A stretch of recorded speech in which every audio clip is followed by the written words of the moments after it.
आज के व्हाट्सएप पाकिस्तान तो वहीं से छपवाता था ना, और अब वो नहीं छपवा पा रहा है उतना। हालांकि थोड़ा बहुत करेंसी अभी भी छाप रहा होगा नकल करके, लेकिन उतना तो अब नहीं छाप पा रहा है। नहीं तो पाकिस्तान अब भूखा थोड़ी मरता। तो कोई प्रमाण तो नहीं दे सकता ना अभी तक तो। अब प्रमाण जो है, देखिए प्रमाण क्या होगा, अब गवर्नमेंट के प्रमाण होते हैं और बहुत सारे ऐसे चीज होते हैं जिसको कि जो है सरकार नहीं दिखाती है, सामान्य आदमी को, जनता को नहीं दिखाती है। कुछ जो है तो मान लिया जाए सीक्रेट होता है। तो केस होना चाहिए कि नहीं होना चाहिए किसी पर? चिदम्बरम जी के ऊपर। हाँ, तो असल में केस होना चाहिए, नहीं चाहिए उस हिसाब से होना चाहिए, लेकिन उसका भी प्रमाण चाहिए ना कि चिदम्बरम। प्रमाण क्यों नहीं मिलता है? तो ये तो प्रमाण नहीं मिलेगा ना, जो भी करता है, देखिए जो भी करेगा ना प्रमाण नहीं छोड़ता है, इतना बेवकूफ नहीं होता है। ये तो जिन परियों की कहानी हो गई है ना इस तरीके से। प्रमाण नहीं छोड़ेगा।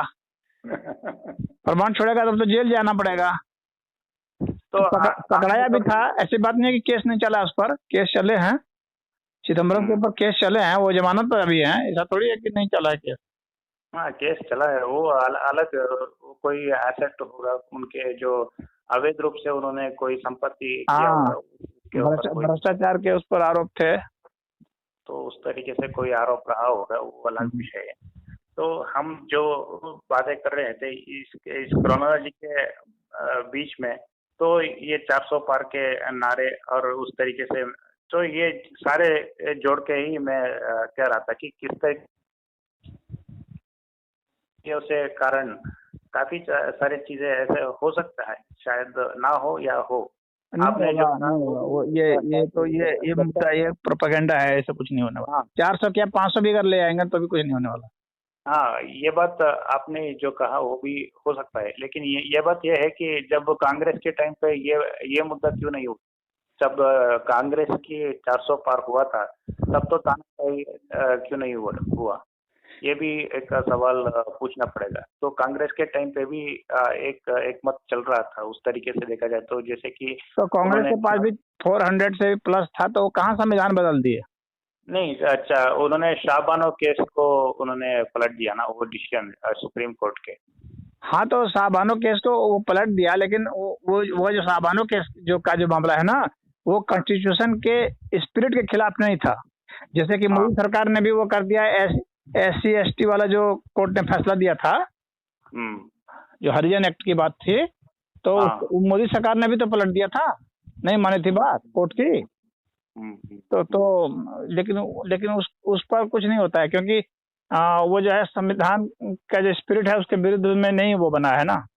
संविधान के स्पिरिट के विरुद्ध बनेगा तब उस पर कोर्ट जो है केशवानंद भारती वाला जो केस है उसका जो है हवाला देकर के उसको फिर वो कर सकता है, और देखेगा कि नहीं तो स्पिरिट में ही है, तो चलो भाई तो चलेगा।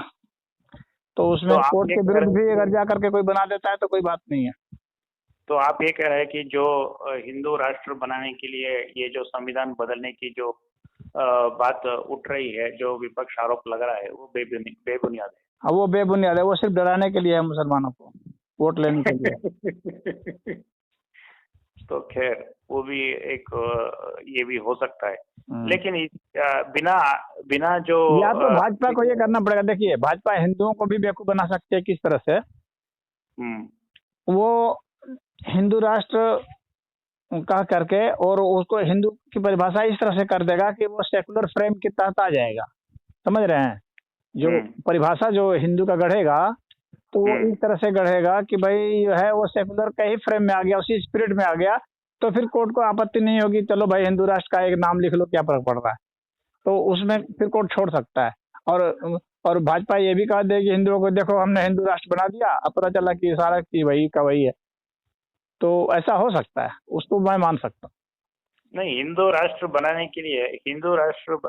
के लिए कोई ऐसा जो है विशेष कारण नहीं हो सकता, लेकिन जब हिंदू राष्ट्र बनेगा उसके लिए कुछ विशेष जो है परिस्थितियां उत्पत्ति होगी। जैसे कि एक मैंने वीडियो देखा था, उसपे कह रहे थे एक सज्जन, उन्होंने ये कहा था कि भाई जब दूसरी बार 400 पार जब होगा उस तरीके से, तो एक ऐसे काउंसिल ऑफ जैसे आपने ईरान के जो संदर्भ में एक देखा होगा, आयतुल्लाह खोमेनी करके एक धार्मिक गुरु है वहाँ पे। तो धार्मिक गुरुओं के काउंसिल बनेगा तो वो संविधान को रेफर करेंगे कि भाई ये हिंदू धर्म के खिलाफ है कि नहीं, उस तरीके से वो अपने कमेटी बनाएंगे। और इस तरीके से तो वह हिंदू राष्ट्र नहीं हुआ ना, वह हिंदू राष्ट्र नहीं उसको कह सकते हैं। वह तो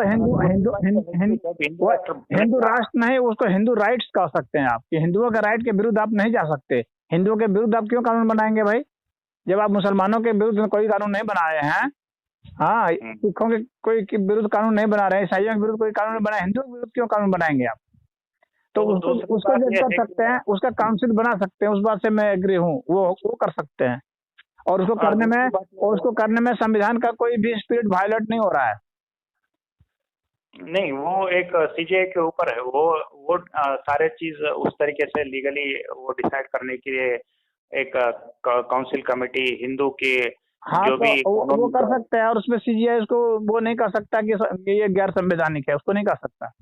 और दूसरी बात यह है कि जब हिंदू राष्ट्र बनेगा तो हिंदू ही सारे पद के लिए जो एक नेटिव व्यक्ति है उस पद को धारण करने के लिए हिंदू ही होगा। नहीं ऐसा नहीं, ये तो फिर ये संविधान के विरुद्ध हो गया, ये संविधान के विरुद्ध होना होगा, ये नहीं मान्य होगा। आप तो अगर सेक्युलरिज्म की जो परिभाषा आप कह रहे हैं तो हिंदू राष्ट्र बनाने के लिए जो ये है कि आवश्यकता क्यों आने पड़ा, तो इसका मतलब ये है कि जो हिंदू आवश्यकता इसलिए पड़ा है क्योंकि बहुत सारे ऐसे भी नियम बने हैं जो हिंदुओं के विरुद्ध हैं।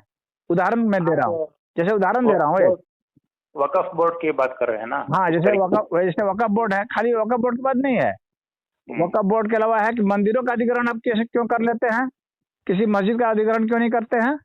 ये हिंदुओं के विरुद्ध कानून नहीं है कि सरकार जो है हिंदुओं का मंदिर का अधिग्रहण कर रही है। तो हिंदुओं का जो फंडामेंटल राइट है, रिलीजियस राइट, उसको आप वायलेट कर रहे हैं। तो ये बिल्कुल सरासर गलत है। तो मंदिरों का अधिग्रहण कोर्ट को रोक देना चाहिए था, लेकिन कोर्ट ने आज तक नहीं रोका। ये कोर्ट की गलती है। ठीक है, ये भी मान लेते हैं कि ये भी विपक्षियों की प्रोपेगेंडा की हिस्सा है। एक और बात आपको गौर करनी पड़ेगी कि जब राम मंदिर के संदर्भ में उन्होंने कुछ बातें कही थी, मैं तीसरी बात जब आऊंगा कि 1000 साल जिस तरीके से जो डिसीजन होगा, जो 1000 साल तक वो जो है प्रभावशाली रहेगा, उस तरीके से कुछ मोदी जी ने बयान दिया था।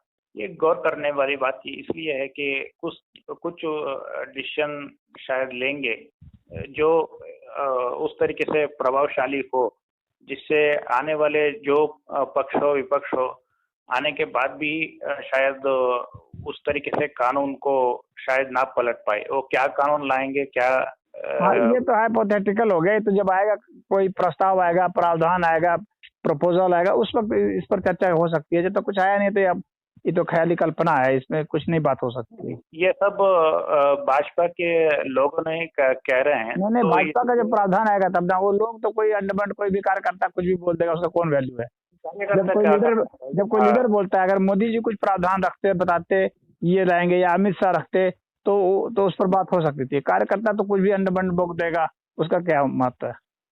कार्यकर्ता नहीं बोल रहे हैं, कुछ मोदी जी ही बोल रहे हैं ना। मोदी जी ने तो ऐसा कोई प्रावधान नहीं रखा है। प्रावधान तो नहीं रखा। कभी कभी नेता इशारे पे कुछ चीजें बोल देते हैं जिनको इशारे के ऊपर बात नहीं हो सकती है ना। वो इशारा का कोई महत्व नहीं है, उसका कोई लीगल पॉइंट नहीं होता। लीगल नहीं है, वो बात सही है। वो इशारा का कुछ वैल्यू नहीं होता। इशारा से वोट लेने के लिए कुछ इशारा कर दिया तो उसका क्या महत्व? पत्रकार ही जानते हैं वो इशारा क्या है, हमारा उस चीज को नहीं समझ सकते। वो सब तो अपना उनका दिन रात जो है वो कयास लगाते रहना उनका काम है, और अपना कुछ न कुछ बनाते रहना वीडियो, उसका कोई वैल्यू नहीं है। लीगल राइट, लीगल पॉइंट जब कुछ होगा उस वक्त ही वास्तव यथार्थ चर्चा हो सकती है। तो आप अभी भी मानते हैं कि शायद संविधान के जो है उनमें अभी भी बल है कि उस तरीके से अतिक्रमण को कोई भी अतिक्रमण करता है तो वो रोक सकते हैं? हाँ, तो वो जुडिशरी रोक सकते हैं। जुडिशरी के पास पूरा राइट है, राइट लिया हुआ है आपने। ओरिजिनली तो संविधान ने नहीं दिया था, लेकिन केशव नंदा भारती केस में उन लोगों ने ले लिया, अपने से लिया है। जबरन लिया है, ये कोर्ट का जो है फोर्स था जो कि उसने ले लिया अपने से, और एक तरह से दादागिरी हासिल कर दी है कोर्ट ने। हाँ, जो एक और वास्तव में जो जनता जो होना चाहिए, जनता के हिसाब से होना चाहिए, जनता के हिसाब से नहीं होकर के ये जो है ये जुडिशरी के हिसाब से जो है देश चल रहा है। जुडिशरी जो है हड़प लिया है शासन सत्ता को। तो खैर मैं एक और बयान अभी मोदी जी के ही बयान है, उसको मैं फिर से पढ़ के सुना रहा हूँ। 1 मिनट। हाँ, यहाँ पे आज हाल ही के बयान में एक आया है कि prominent lawyers including Harish Salve, Manan Kumar Mishra, Adish Agarwal, Chetan Mittal, Pinky Anand, Ujjwal Pawar, इस तरीके से काफी लोगों ने जो है चंद्रचूड़ को लिखा है कि expressing concern over attempt to undermine the judicial integrity. तो इसके ऊपर कमेंट ये लिखते हैं मोदी जी के अकाउंट से, तो to browbeat and bully others is the vintage Congress culture. So 5 decades ago itself they had called the committed judiciary. They shamelessly want the commitment from others for their selfish interest, but desist from any commitment towards the nation. No wonder 140 Indians are rejecting them. तो इस तरीके से वो अपने जो है अनुमान जता रहे हैं कि कांग्रेस के काल में उस तरीके से कमिटेड जुडिशरी था। अगर जो है आप फिर से वो बात कह रहे हैं कि जुडिशरी जो कॉन्स्टिट्यूशन के अंदर ही उस तरह की ताकत है, तो कांग्रेसियों ने उस तरीके से क्यों कमिटेड जुडिशरी क्रिएट किया था? तो ये भी सवाल क्रिएट किया नहीं था, क्रिएट करने की कोशिश की थी, किया तो नहीं था, कर तो अभी तक कोई भी नहीं पाया है। नहीं, यहाँ पे स्पष्ट तौर से कह रहे हैं। ये देखिए, ये कमिटेड जुडिशरी जो है ये कभी भी क्रिएट नहीं हुआ। जुडिशरी कभी भी कमिटेड नहीं रही कि जो है जुडिशरी अपने प्रति कमिटेड है, और वो कॉन्स्टिट्यूशन के प्रति कमिटेड है, और कॉन्स्टिट्यूशन का जो रिव्यू का राइट है वो जो है उन्हीं लोग को राइट है, उन्होंने ही रखा है, जज ने अपने पास रखा हुआ है। और ये जो गए थे वकील सब जो है ये आरोप लगा रहे हैं, ये जो है ये जुडिशरी पर आरोप लगा रहे हैं कि तुम लोग के ऊपर बुली किया जा रहा है। ये इन लोग का ये लोग का बदमाशी है।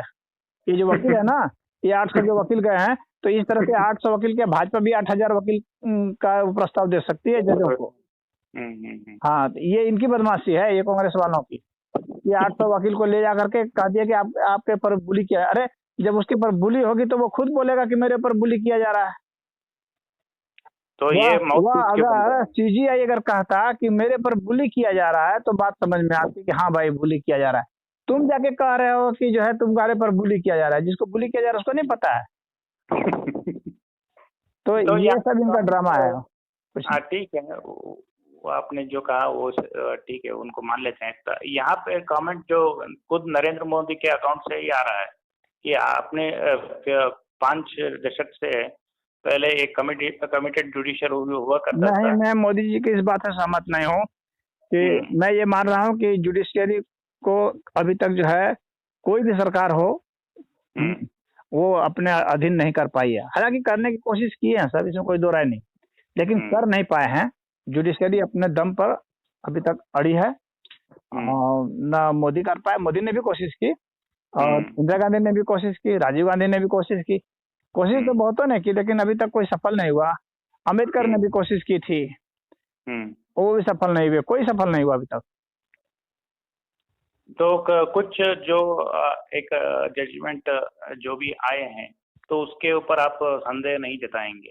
जो भी कुछ डिसीजन जो है जिस तरीके से देश को काफी प्रभावशाली करने वाले, जैसे कि हाल ही में ये आया था जैसे कि राम मंदिर हो, उस तरीके से हो, जब इनके समय में उस तरीके से डिसीजन नहीं आया था, तो यहाँ पे भाजपा के समय पे आया था। यहाँ पे विपक्षी लोग, यही अफसोस है कि इसमें डिसीजन नहीं आया था। डिसीजन आने में इतना देर लग गया, ये सब कांग्रेसियों की बदमाशी की वजह से हुआ। इसमें सारे प्रमाण जो थे वो राम मंदिर के पक्ष में थे, और उसको बहुत पहले ही आ जाना चाहिए था। इन लोगों ने इतना ज्यादा लंबा टाला, इतना लंबा पेंडिंग डिसीजन कभी इतिहास में नहीं हुआ। ये इन लोग की उसके शैतानी की वजह से हुआ है। तो यहाँ पे कमिटेड जुडिशरी थी कि या नहीं? नहीं, ये कोई कमिटेड नहीं है, ये बिल्कुल जस्टिस हुआ है, जस्टिस यही है। तो वो हिंदुओं के पक्ष में आना चाहिए था, लेकिन इतनी लंबी लड़ाई, इतना हिंदुओं को हरास किया गया, ये नहीं होना चाहिए था। तो दूसरी जो जुडिशियरी के ऊपर हम ये भी देखते हैं कि आजकल एक चलन हो चुका है कि जो भी रिटायर्ड जज होते हैं वो रिटायर होके कोई पॉलिटिकल पार्टी ज्वाइन कर रहे हैं और या कोई एमपी या नेता बन रहे हैं, तो उसको बात तो भाई उनका अधिकार है, किसी का भी अधिकार है, कोई पार्टी ज्वाइन कर सकता है, चुनाव लड़ सकता है, उसमें वो व्यक्तिगत उसका मामला है, उसमें कोई क्या कर सकता है, और किसी को करने का अधिकार भी क्या है, अधिकार हर एक को अधिकार है। जब ये कोई भी ज्वाइन कर सकता है, आप भी किसी पार्टी में ज्वाइन कर सकते हो, कौन रोकेगा, क्यों रोकेंगे आप? हाँ, वो अपने अपने पद पर रहते हुए ज्वाइन नहीं कर सकता है, जब पद से रिटायर हो गया तो कर सकता है, वो भी भारत का नागरिक है, वो कुछ भी हो सकता है, वो भी क्यों नहीं चाहेगा कि हम भी मुख्यमंत्री प्रधानमंत्री बन जाए? तो वो कर सकते हैं। हाँ। वो अलग बात है, लेकिन वो जो करने की जो चाहत में कहीं जो सत्तारूढ़ पार्टी के पक्ष में कोई डिसीजन ले रहा है कि नहीं, वो एक आरोप लगा रहे हैं विपक्ष के लोग, या इस तरीके से जजमेंट दे के वो पार्टी विशेष को ज्वाइन करके वो। अरे आरोप लगाना तो काम है, कोई कुछ भी आरोप लगाता रहे, उसका आरोप का कौन वैल्यू होता है? अगर आपको लगता है कि गलत डिसीजन लिया है तो आप फिर से कोर्ट रिव्यू के लिए दे सकते हैं, ऐसा थोड़ी है। और एक जज का ही बेंच थोड़ी होता है, 2 जज बेंच होता है, 3 जज बेंच होता है, 5 जज बेंच होता है, 11 जज बेंच होता है, 7 जज बेंच होता है, और कभी भी कोर्ट रिव्यू करता है। तो वो ये कोई बात नहीं होती है कि एक जज ने कभी कोई फैसला दिया है, दे सकता है फैसला, वो सरकार के समर्थन में दे सकता है, कहीं कहीं हो सकता है कुछ बाईपास कर जाए, लेकिन ये जुडिशरी का मामला नहीं होता है। ये तो एक जज का अपना कुछ पर्सनल किसी के फेवर में कुछ कर दिया, छोटा मोटा मामला कर दिया, लेकिन जो बड़े मामले होते हैं तो उसमें तो कई बेंच जुडिशरी बैठती है, तो उसमें ऐसा कुछ नहीं होता है। और ऐसा अगर कहीं हो भी गया, कोई आरोप भी लग गया, तो उसको फिर से रिव्यू हो सकता है, फिर से कोई प्रमाण उसको देने पड़ेंगे ना। कोई भी डिसीजन होता है तो उसमें आपको एविडेंस के उसी के उसमें देना पड़ता है, उसी के लाइट में देना पड़ता है। विदाउट एविडेंस आप कोई डिसीजन नहीं दे सकते। जज रिटायर भी कर जाएगा तो फिर उसको भी, उसके ऊपर भी मुकदमे लग सकते हैं। ऐसा नहीं है कि जज के ऊपर मुकदमा नहीं चल सकता है। हाँ, चल सकता है। तो खैर ये तो इस तरीके से 400 पार या आगे हमने जो भी जुडिशरी के जो बात है उसके ऊपर हमने